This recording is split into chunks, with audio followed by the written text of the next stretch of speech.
I like being alone.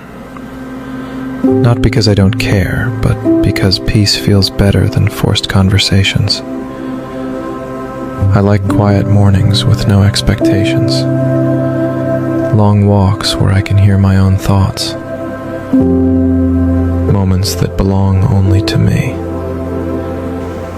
Once I feared silence. Now I crave it. Because when you stop needing others to fill the emptiness, you realize it was never emptiness at all. Just space, waiting to be understood. Solitude isn't loneliness, it's clarity. And in the quiet, I finally met the person I was always searching for. Myself.